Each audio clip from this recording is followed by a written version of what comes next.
ರಕ್ತದ ಮೂಲಕ ಆಕ್ಸಿಜನ್ ದೇಹದ ಎಲ್ಲಾ ಭಾಗಗಳಿಗೆ ತಲುಪಿಸಲಾಗುತ್ತದೆ. ಆದ್ದರಿಂದ ಇದು ಒಟ್ಟಾರೆ ಆರೋಗ್ಯದ ಪ್ರಮುಖ ಸೂಚಕವಾಗಿದೆ. ಇಲ್ಲಿದೆ ಅಕ್ಯುಶೂರ್ ಪಲ್ಸ್ ಆಕ್ಸಿಮೀಟರ್. ಸುಧಾರಿತ ಸೆನ್ಸರ್ ಟೆಕ್ನಾಲಜಿಯನ್ನು ಹೊಂದಿರುವುದರಿಂದ ಇದು ರಕ್ತದ ಆಕ್ಸಿಜನ್ ಸ್ಯಾಚುರೇಷನ್ ಅನ್ನು ನಿಖರವಾಗಿ ಅಳೆಯುತ್ತದೆ ಮತ್ತು ರಿಯಲ್ ಟೈಮ್ ಫಲಿತಾಂಶಗಳನ್ನು ತೋರಿಸುತ್ತದೆ. ಇದು ಪಲ್ಸ್ ರೇಟ್ ಅನ್ನು ಅಳೆಯುತ್ತದೆ ಮತ್ತು ಅದನ್ನು ವೇವ್ ಫಾರ್ಮ್ ರೂಪದಲ್ಲಿ ಪ್ರದರ್ಶಿಸುತ್ತದೆ.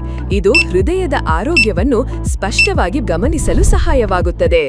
ಸುಲಭ ವೀಕ್ಷಣೆಗಾಗಿ ಹೈ ಕಾಂಟ್ರಾಸ್ಟ್ ಬಣ್ಣದ ಆಟೋ ರೋಟೇಟಿಂಗ್ OLED ಸ್ಕ್ರೀನ್ನಲ್ಲಿ ಇತರ ಪ್ರಮುಖ ರೀಡಿಂಗ್ಸ್ ಸ್ಪಷ್ಟವಾಗಿ ಪ್ರದರ್ಶಿಸಲಾಗುತ್ತದೆ. ಸರಳವಾದ ಕ್ಲಿಪ್ ಆನ್ ವಿನ್ಯಾಸ ಮತ್ತು ಒನ್ ಟಚ್ ಕಾರ್ಯಾಚರಣೆಯೊಂದಿಗೆ ಈ ಸಾಧನವು ಎಲ್ಲಾ ವಯೋಮಾನದವರಿಗೆ ಮತ್ತು ವಿವಿಧ ಬಳಕೆಗಳಿಗೆ ಸೂಕ್ತವಾಗಿದೆ. ನಿಮ್ಮ ಆರೋಗ್ಯದ ವಿಷಯಕ್ಕೆ ಬಂದಾಗ ನಿಖರವಾದ ರೀಡಿಂಗ್ಸ್ ಅತ್ಯಂತ ಮುಖ್ಯ. ಇಂದೇ ಅಕ್ಯುಶೂರ್ ಪಲ್ಸ್ ಆಕ್ಸಿಮೀಟರ್ ಆಯ್ಕೆ ಮಾಡಿ.